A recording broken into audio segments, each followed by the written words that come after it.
morning there to Brother James Trent, our past General Treasurer, Brother Lowry, past Eastern Region VP, Brother Kemp, past Eastern Region VP. I know Brother Johnson was en route, but he had, we called it flat, so he had car issues. It's interesting that both the Vice President and Assistant Vice President have had car issues this week. So, but I'm here representing for him, and I'm certain if he's still en route, he'll be here as soon as he can. So, I saw the topic for the day, and as I thought about it, I thought about talking about it with a little different twist. And just to give us some things to think about. As Brother Cheatham kind of alluded, I do have a tendency to be serious a little more often than some brothers might like, but that's just my nature. There are a lot of things I've seen during my lifetime, and I'm only 47, but there's a lot that I've seen during my lifetime that I've reflected upon and that I'd like to see occur differently in my community. So I feel that, you know, if no one else is going to say it, I'm going to say it. I'm certain many of you know I have no problem representing it if I'm the only one standing there representing that view. And so I found it an obligation to really speak out and be a part. So my thoughts kind of center around whether or not there's an army or an audience and how we shift the paradigm. And so in the early 1990s, not that long ago, some of you may or may not know that I used to run a nightclub. My job specifically was to book all of the DJs, all the parties, anything that happened in terms of the operations, that was my focus. And during that time, one of the things that we tend to notice, because, so this nightclub in Baltimore, Paradox Nightclub, if any of you are familiar with it, the club was very, very popular in the 90s. I mean, well,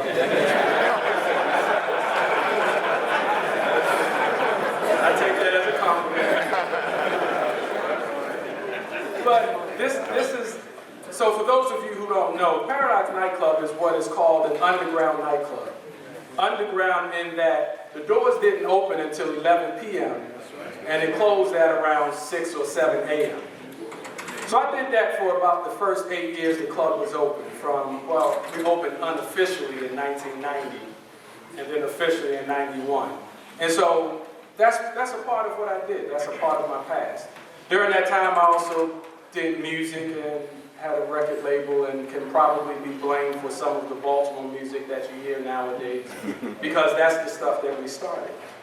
But one of the things that I noticed at the club, I mean, without any advertising, we could average 800 to 900 people every Friday. We're talking a club that doesn't have a liquor license. We're talking a club that really, when you came in, it was, when we first opened, it was just the concrete and the speakers. Eventually, we added wood floors and, you know, lighting and all. Club still stands. It's a black-owned establishment. One of the only that is grandfathered in when it comes to laws that really govern nightlife.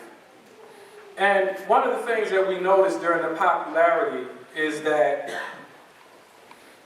people really would do anything necessary to get into the club. We hired security staff, and there were times they took bribes of money and other pleasantries. And after a while, the owner just decided, you know what? I've terminated too many security staff, so let's try something a little different. So he said, Mills, I need you to start working the door. Now, of course, I wasn't too thrilled with that because that meant cold, that meant rain, snow, sleet, whatever. I had to be outside checking IDs, letting folk in. You know, I received the same offers they did, but as I would tell them, unless you can pay my rent for the next 10 years, we can't have it. And so, but I wondered, why did Wayne choose me, or why did he come to me to ask me to work the door? Because he had longtime friends and family members who also worked at the club. And so one of the other employees indicated to me that, well, it's because of your integrity. He knows you're not going to be bribed. And so let's fast forward that to now. As we think about the things going on in our community, in order for the dynamics of our community to shift towards a more positive trend within our depressed and lagging neighborhoods, we have to raise the level of integrity. Specifically, men have to work with integrity towards the intangible ideas that will benefit us all. It is documented that in 1950, Joel Henry Arthur Callis stated, "We wanted more than the traditional American college fraternity. Our job ahead required a fellowship which would embrace those millions outside of the talented 10th.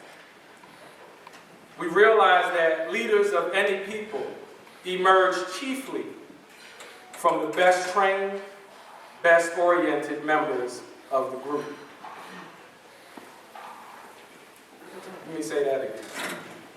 One of the 7 that we revere and hold in high esteem stated, "We realize that the leaders of any people emerge chiefly from the best trained, best oriented members of the group."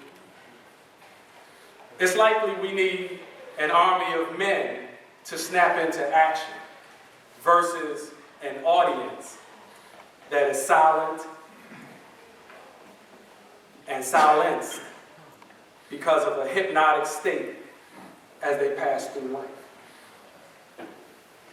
According to the 2008 report by the Boston-based Schott Foundation for Public Education, this report is entitled, "Given Half a Chance, the Schott Foundation 50-State Report on Public Education for Black Males," the particulars of how a racial achievement gap exists in this country is further documented. The report provides the data supporting the notion that school districts serving large proportions of African American male students fail to provide proper education to the bulk of the black male schools. We've heard time and time again that the statistics regarding African American males and the dropout or incarceration rates and how they kind of match one another. We've heard and witnessed time and time again the stories of bias and unfair treatment facing our boys, whether they're in or out of schools. We've heard time and time again, as stated in the Schott report, that black males are disproportionately suspended or expelled and the least likely to be admitted to gifted programs.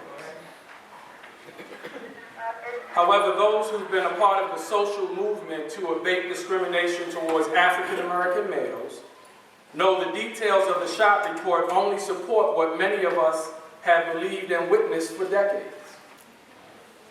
There's a crisis in our community, and someone needs to stand up. Someone needs to stand up and invoke change. Now, to some, change is a novel idea. The deplorable state of community and educational opportunities within a great number of our urban and rural areas requires action. We need to eliminate the mentality of sitting in the audience, to discourage the notion that it's okay for them or someone else to take the lead. In an article published on HuffingtonPost.com in 2011, this article is entitled "STEM Education and Jobs, declining numbers of blacks seen in math and science, the author Jesse Washington wondered, with black employment reaching historic levels, why aren't more African Americans looking towards the still hiring fields in STEM? That's science, technology, engineering, and mathematics. We're hearing more and more how the United States in general is not producing a STEM-related workforce at the pace of other countries. The U.S. Department of Education notes that only 16% of high school seniors are proficient in mathematics and interested in a STEM career. The department further remarks that even among those who do go on to pursue a college major in the STEM fields, about half choose to work in a related career. The United States is falling behind. We rank 25th in mathematics, 17th in science among all industrialized nations.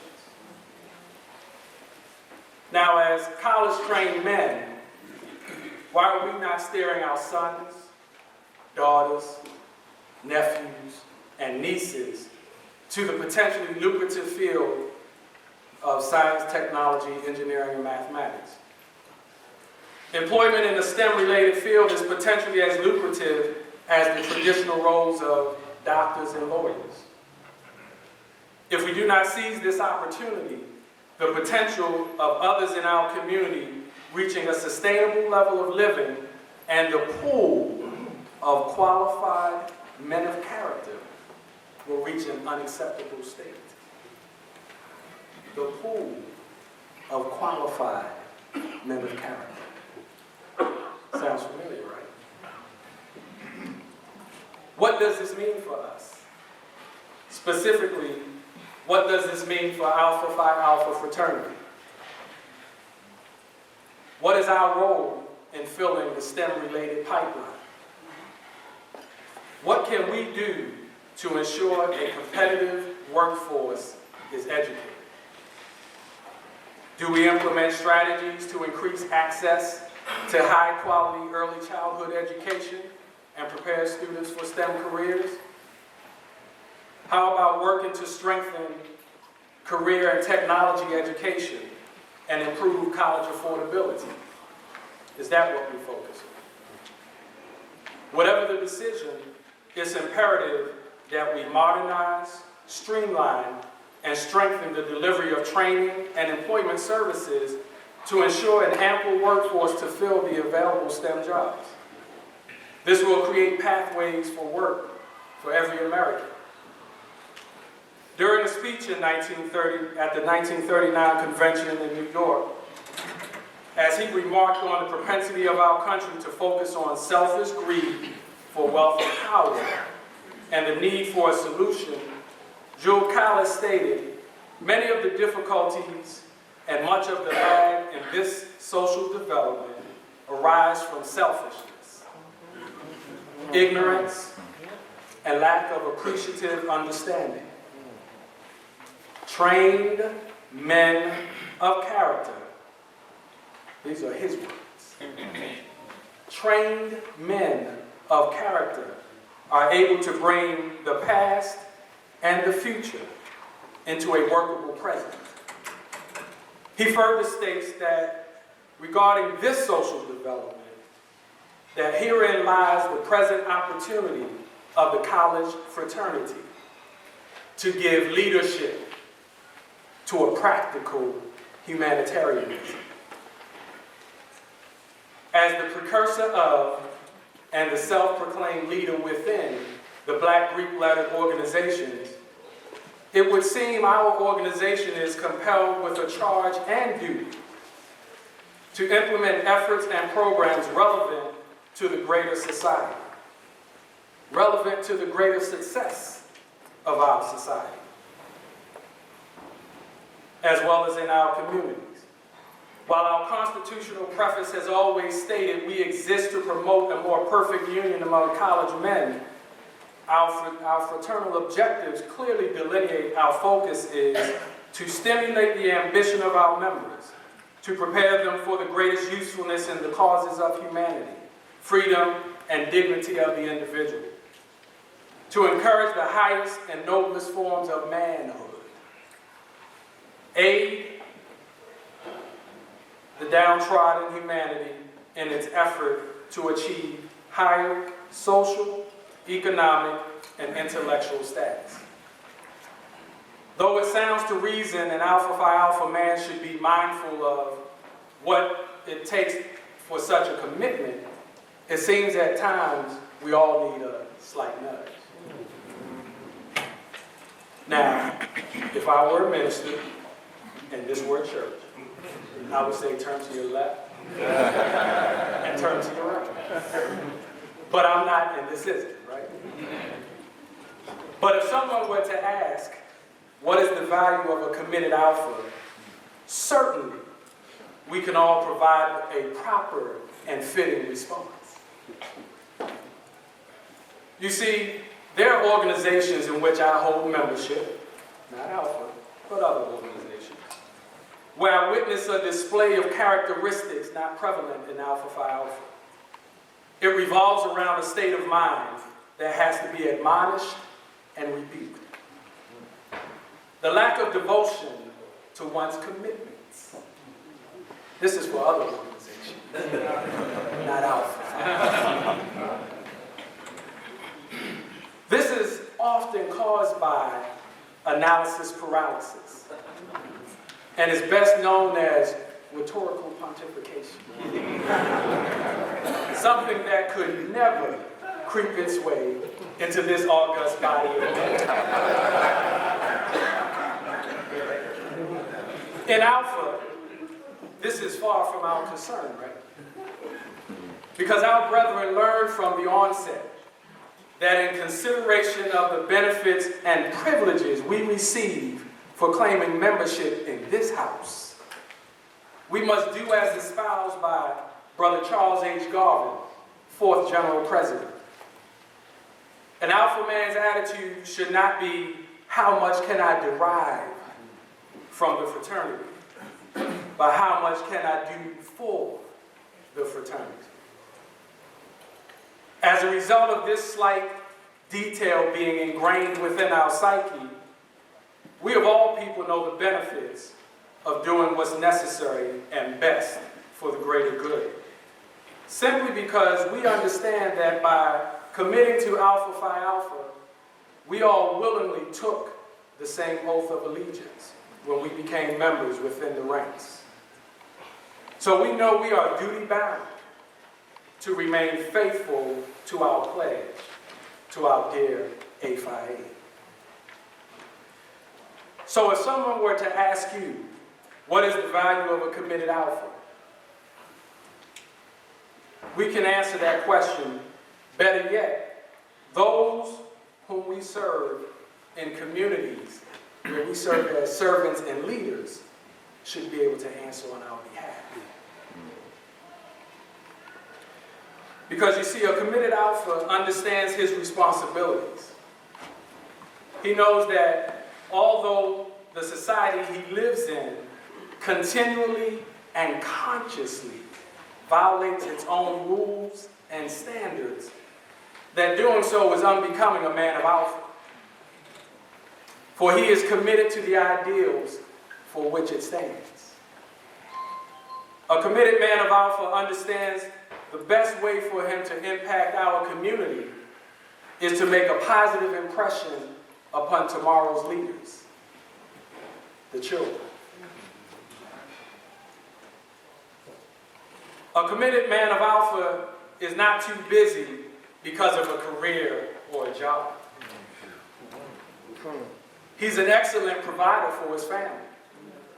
He knows the balance between physical and spiritual providing. As a matter of fact, this man knows that he can't serve his community before the care and nurturing of his family. Because he knows serving is good, but not at the expense of neglecting the family. A committed man of alpha is never afraid to challenge. He's always willing to learn and adapt in order to step into his responsibilities and follow through on his commitments. His commitments that he's made to God and others. He knows the sign of a lethargic, inept man is one who's never involved and quick to retort in order to hide his lack of involvement. So he despises such qualities more fit for a fool, for it is difficult for a fool's habit to change to selflessness. What I've noticed over the years in these other organizations in which I hold membership is they're unacquainted and uncompelled to aid the downtrodden, a fundamental tenet of Alpha Phi Alpha fraternity. Let's consider one other facet regarding the state of education for us. According to the National Center for Education Statistics, black people are 12% of the U.S. population and 11% of all students behind in high school. In a related article on newsmax.com, which is an independent news source, it notes that Dr. Mae Jameson, the first black woman astronaut, who has a medical degree and a bachelor's degree in chemical engineering, says the problem begins for all children of all backgrounds in grade school, where they are usually asked to memorize facts out of a book instead of satisfying their natural curiosity through experiments and exploring. In 2009, blacks received just 7% of all STEM bachelor's degrees, 4% of all the master's degrees, and 2% of the PhDs from community college through PhD level. The percentage of STEM degrees received by blacks in 2009 was just 7.5%, down from 8.1% in 2001. Now, as men who march onward and upward towards the light, this should say something to us. We must invoke change. Once upon a time, before being brought to the light, most of the men in this room pondered the value of having the opportunity to serve as a committed man of Alpha. We all sat on the opposite side of an interview table, wishing, hoping, and desiring. Some of us more recently. All to be a member of the House of Old Gold and Black. So much so that when we had our opportunity to interview, we only spoke of what we would do for Alpha Phi Alpha. How we would help to ensure Alpha Phi Alpha is the best organization in the world. We spoke of how, because the weight of Alpha is on our shoulders, we would make certain it never failed.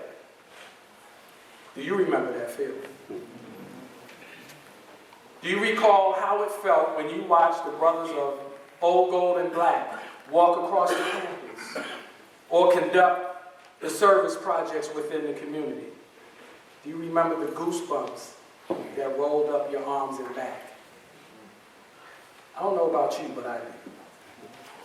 And it causes me to jump up into action. Though we live in a time of what have you done for me lately, as was so skillfully noted by the great American theorist Janet Jackson, the dedication of our members to the cause for which we exist ensures Alpha Phi Alpha fraternity will benefit generations well beyond our corporeal existence. Our purpose is to ensure there is a body of men who remain steadfast to this cause with the intestinal fortitude and resilience necessary to go the distance. We are the the standard bearers. In 1939, Jules Callis also noted, for Alpha Phi Alpha, this awareness of opportunity should mean a vigorous criticism of our conceptions and examination of our procedures. We need to wisely appraise our times, to be responsive to contemporary thought, to bear the burden of a disadvantaged people, to stand firmly upon character and principle, making no sacrifice for some temporary good. Those are his words. So whether you choose to see it as 56,282,400 minutes or 938,040 hours or 39,085 weeks or 5,583 months, let's be clear that 7 years and 4 days ago, a group of visionary men gathered to create a house for the better making of men.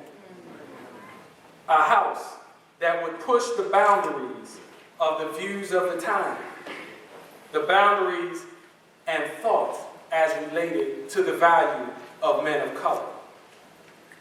As a result of the efforts of the 7, in almost every city where a boy needs a man to look up to for inspiration and motivation, a committed man of Alpha Phi Alpha is there. Or where little girls and women need staunch, unwavering examples of mature manhood, a committed man of Alpha Phi Alpha is there.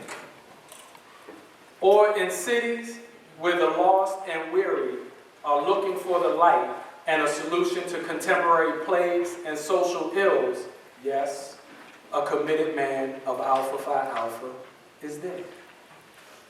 Therefore, as we celebrate this feat of our founding, let's ensure is hereafter known without a doubt. Men of Alpha act in the best interest.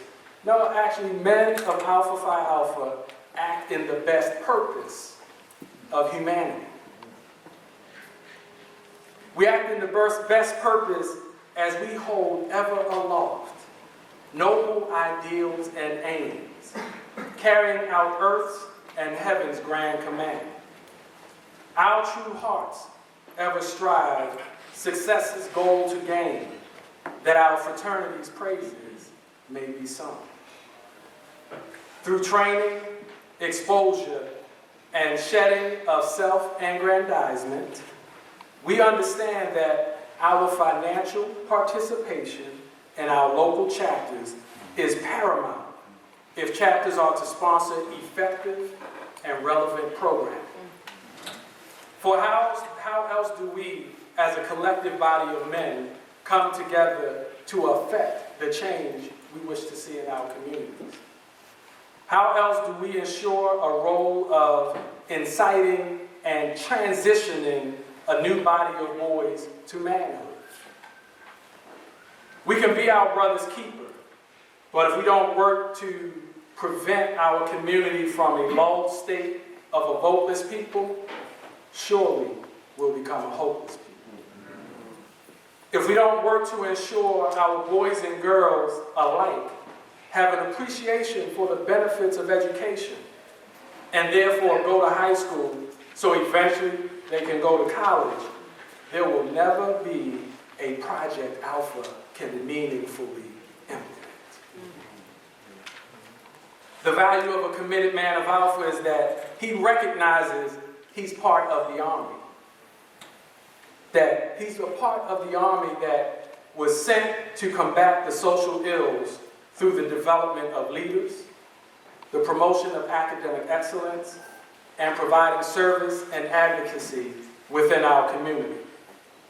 All while promoting brotherhood that dedicates and constantly invokes and resolves that the true spirit of fraternity rules our hearts, guides our thoughts, and controls our lives, so that we may become, through him, servants of all. A5.